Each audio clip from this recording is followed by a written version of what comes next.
Ini penting sekali nggih, karena yang menjadi ukurannya yang dinilai adalah iman yang dibawa ketika mati, bukan iman yang pernah dilakukan ketika hidup. Jadi walaupun selama hidupnya dia itu beriman, namun akhir hayatnya dia tidak beriman, neraka selamanya. Apa yang menyebabkan orang kok akhir hayatnya tidak beriman? Bisa jadi karena dosa yang dilakukan. Bisa jadi.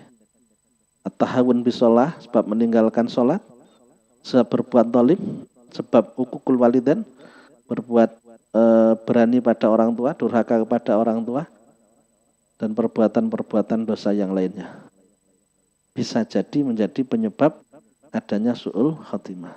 Fatardah, maka kamu akan celaka, maka kamu akan binasa. Fatahlik, kamu akan celaka. A'udzubillahi minasyaitonirrajim. Bismillahirrahmanirrahim. Allah sampaikan, hal ataka, dan apakah datang kepadamu, dan sungguh datang kepadamu. Dan sungguh datang kepadamu. Kenapa Allah menyampaikan wahyu ini? Ini lebih kepada Allah ingin menyampaikan peristiwa yang dialami oleh utusan-utusan yang lain selain Kanjeng Nabi Muhammad, biar Kanjeng Nabi Muhammad dalam berjuang ini selalu tidak tergoyahkan, tidak ada rasa jenuh menghadapi masyarakatnya yang tidak kunjung mau beriman. Jadi tujuannya lebih agar semakin semangat dalam berjuang, bahwa perjuangan butuh pengorbanan, dan tidak hanya Nabi Muhammad yang mengalami kendala-kendala dalam perjuangannya. Ini seperti yang disampaikan Allah dalam Al-Quran, wa kullan naqussu 'alaika min amba'ir rusul ma nuthabbitu bihi fu'adak. Dan masing-masing utusan aku ceritakan kepadamu, wahai Muhammad, agar hatimu itu menjadi kuat. Jadi untuk menghibur Kanjeng Nabi, menyampaikan tentang apa yang dialami oleh nabi-nabi yang lain atau rasul-rasul yang lain. Tujuannya seperti itu. Jadi kalau kita melihat ada orang yang berjuang, kita harus menyemangati dengan menyampaikan tentang perjuangan orang-orang yang terdahulu yang butuh pengorbanan dan dengan susah payah sebelum mencapai keberhasilan.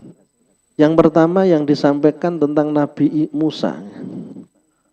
Kenapa kok Nabi Musa yang diceritakan Allah kepada Kanjeng Nabi? Tujuannya adalah apa yang dialami Nabi Musa ini sangatlah berat untuk menyampaikan pada Kanjeng Nabi bahwa Nabi Musa itu menghadapi musuh yang sangat kuat. Perjuangannya sangat berat. Musuhnya siapa? Fir'aun. Fir'aun dan kaumnya Fir'aun, orang-orang Kipti yang menindas orang-orang Bani Israel. Jadi Rasulullah bisa akhirnya mendapatkan satu support dari Allah, motivasi untuk terus berjuang, sebagaimana Nabi Musa yang terus berjuang dengan menghadapi kekejaman Fir'aun. Jadi untuk tasliyah, tujuannya lebih kepada untuk menghibur Kanjeng Nabi bahwa yang dilakukan Kanjeng Nabi itu sama dengan yang dialami Kanjeng Nabi, sama dengan yang dialami oleh rasul-rasul yang lain. Jadi tujuannya seperti itu. Karena kalau ingin menjadi orang yang luar biasa, jangan hanya menjadi orang yang biasa. Kalau ingin menjadi yang luar biasa, lakukan yang luar biasa. Kebanyakan dari kita bisa melakukan yang luar biasa, namun lebih suka melakukan yang biasa, sehingga hasilnya ya tetap biasa. Padahal sak wayah-wayah mati. Wonge mek ngono-ngono tok, ibadahe ora patek mempeng, sering ninggalne salat, sering ngapusi wong, akhirnya mati.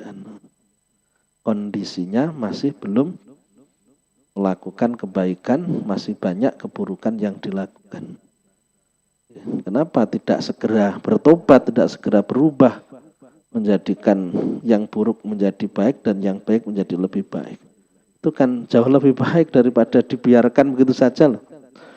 Jadi dalam kondisi yang masih banyak keburukan, masih banyak dosa, kemudian mati. Akhirnya kita sendiri yang akan rugi, yang akan celaka. Fastami ilma yuha, maka dengarkanlah apa yang diwahyukan. yakni wahyu yang disampaikan Allah pada Nabi Musa. Apa yang disampaikan Allah? Innani anallahu la ilaha illa ana fa'budni wa aqimis sholata li dzikri. Nabi Musa, utusan Allah, nabi-nabi semuanya sama, diperintahkan untuk menyembah kepada Allah Subhanahu wa taala. Allah karena perintahnya ini, innani sesungguhnya aku Allah, ana aku Allah.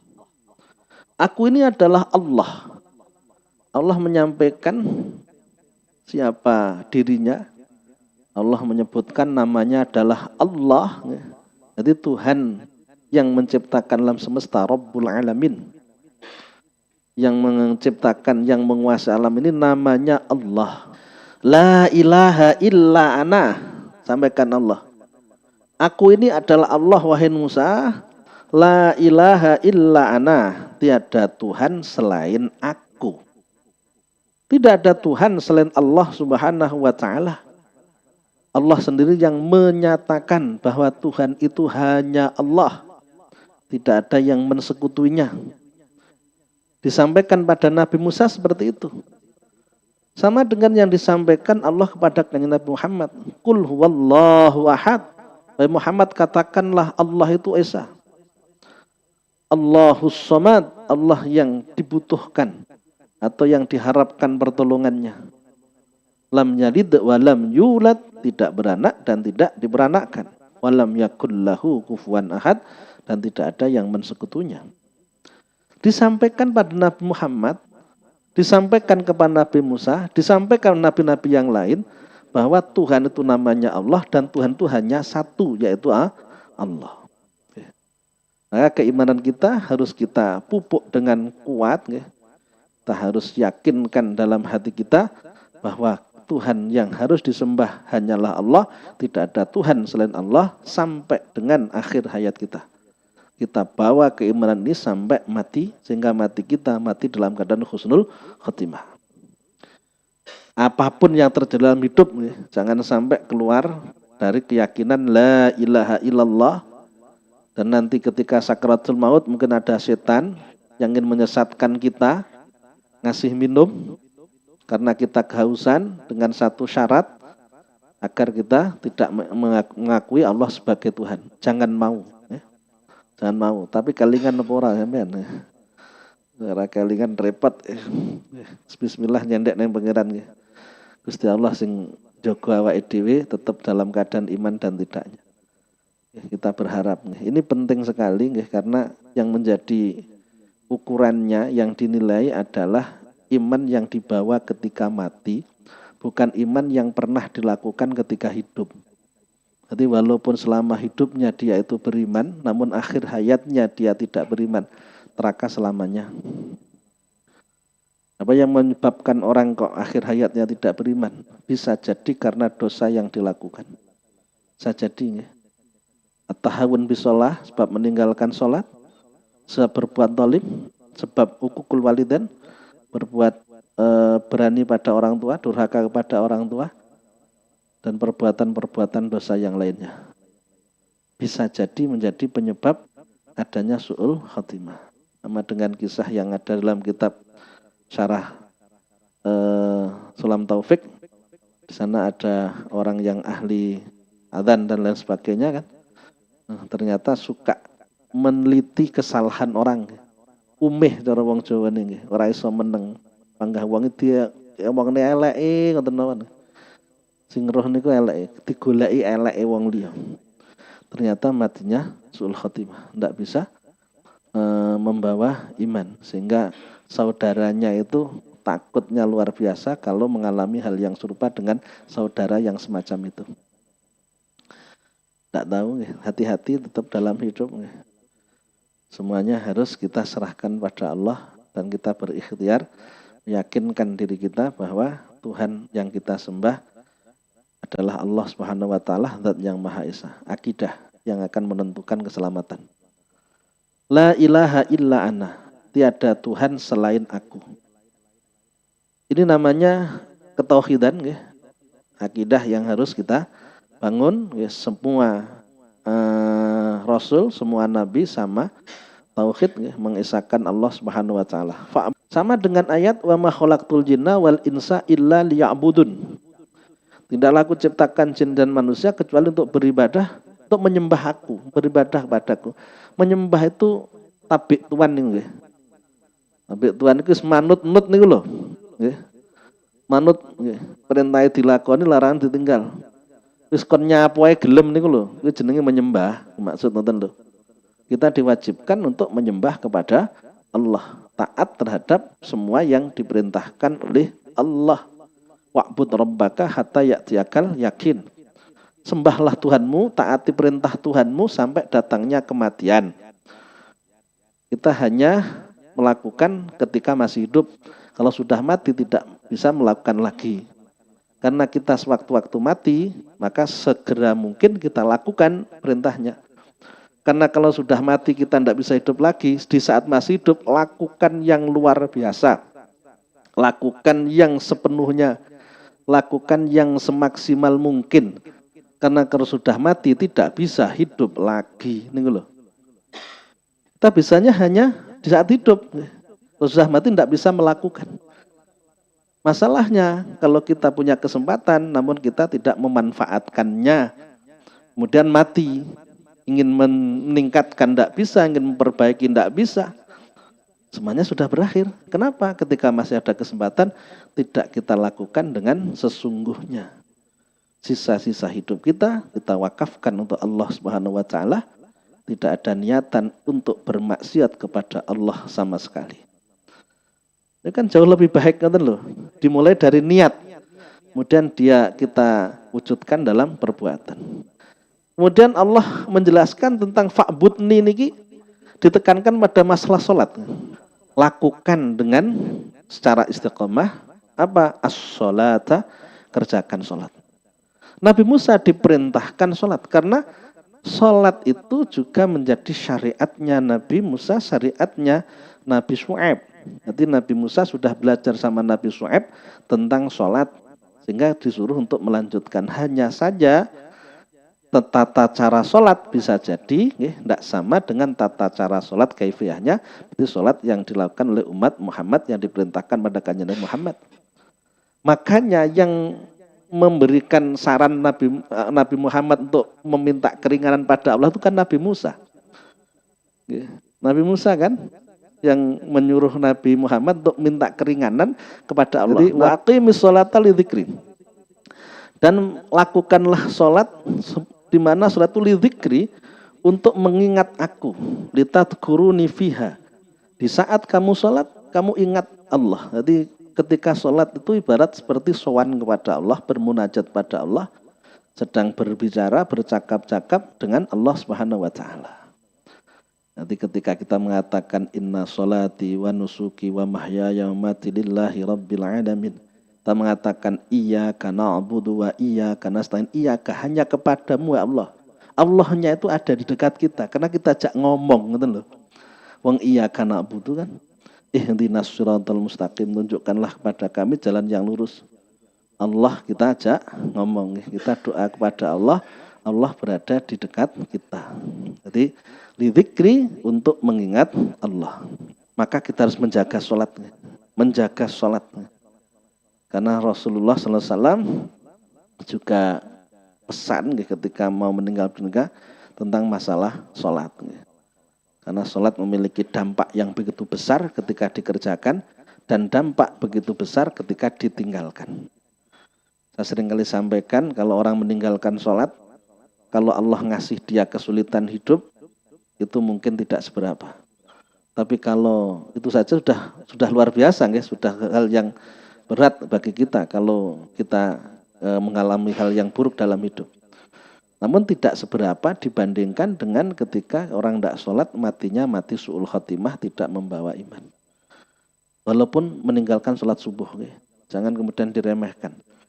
Yang penting saya sholat, yang lain sholat, subuh tidak sholat kan tidak apa-apa misalkan. Jangan seperti itu, bahaya. Bahaya.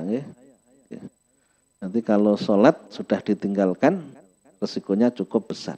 Kesulitan hidup akan diberikan. Yang paling menakutkan kalau sampai kehilangan iman di akhir hayat.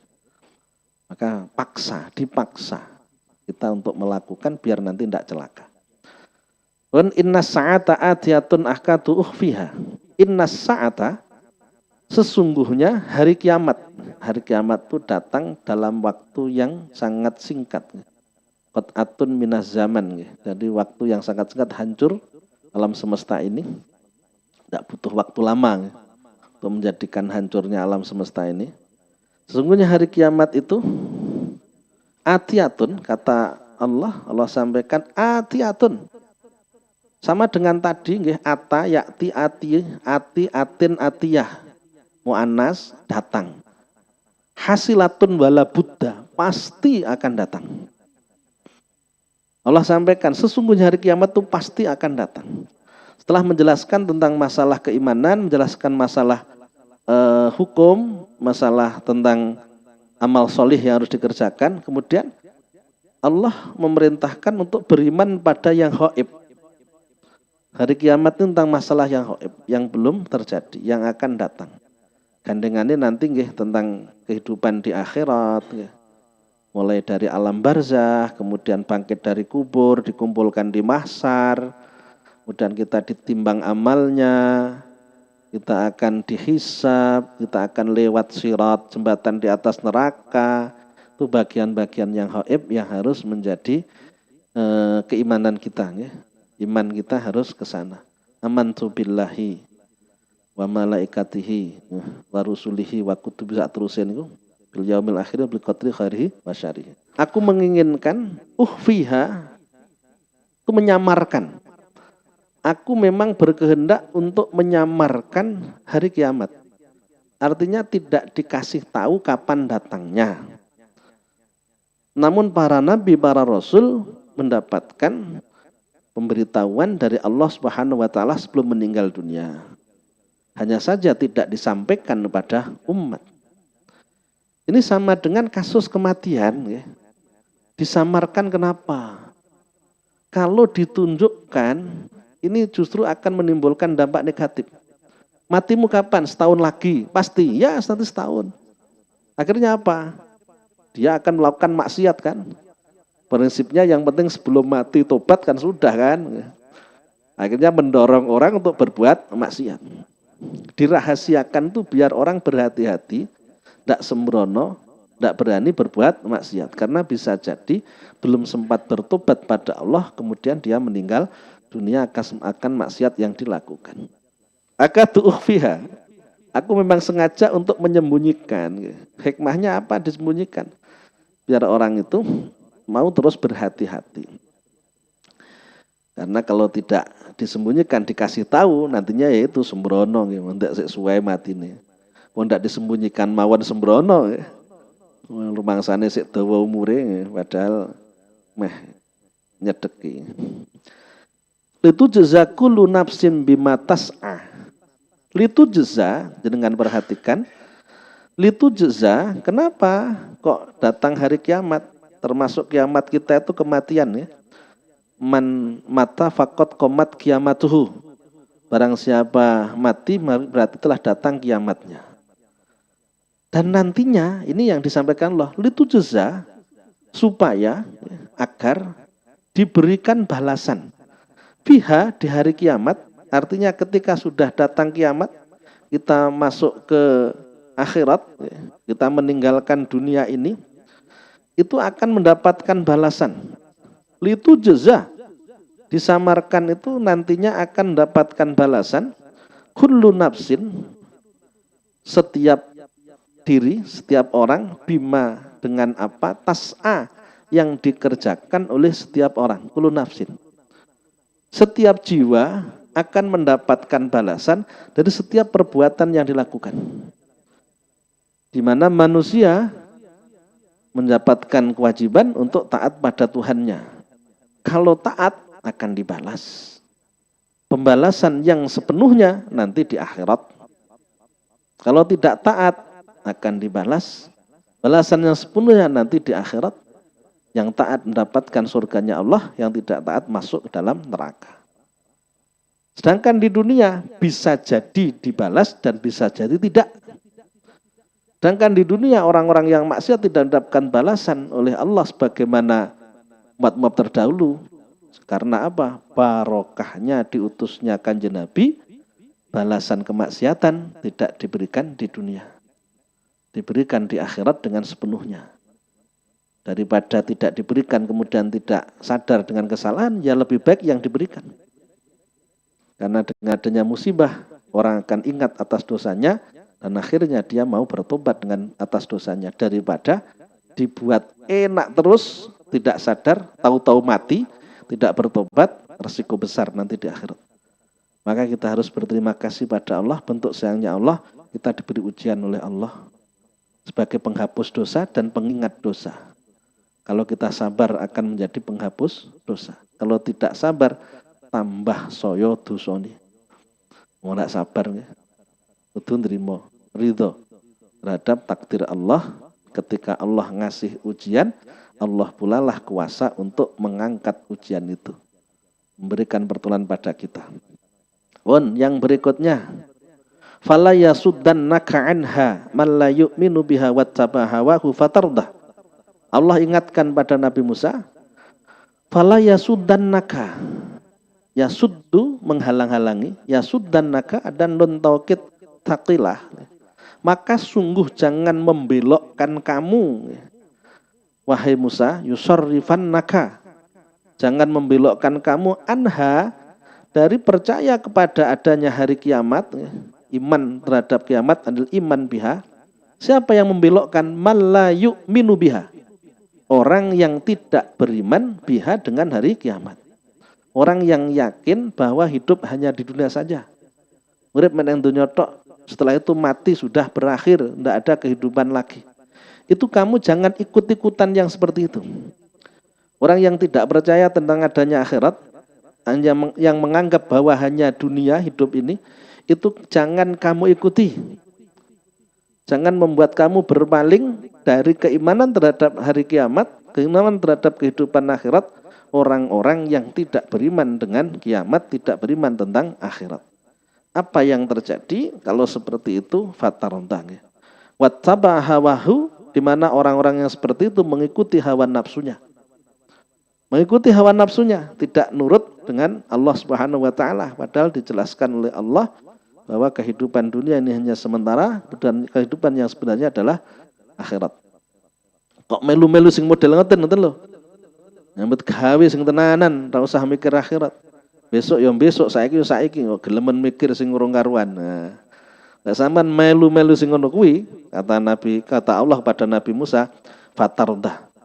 Maka kamu akan celaka, maka kamu akan binasa. Fatahlik, kamu akan celaka. Maka jelas di ayat yang sudah kita baca ini, apa yang disampaikan Allah pada Nabi Musa, ini juga berlaku kepada kita semua. Ada keimanan yang kuat yang harus kita miliki, ada ketaatan. Dan juga harus ada keyakinan tentang kehidupan yang akan datang. Itu akan membuat kita selamat, baik dunia maupun akhirat. Mudah-mudahan Allah terus memberikan hidayah dan taufiknya kepada kita semua, sehingga menjadi orang yang taat sampai dengan akhir hayat kita. Kita meninggal dunia dalam keadaan husnul khotimah. Billahi taufik wal hidayah. Assalamualaikum warahmatullahi wabarakatuh.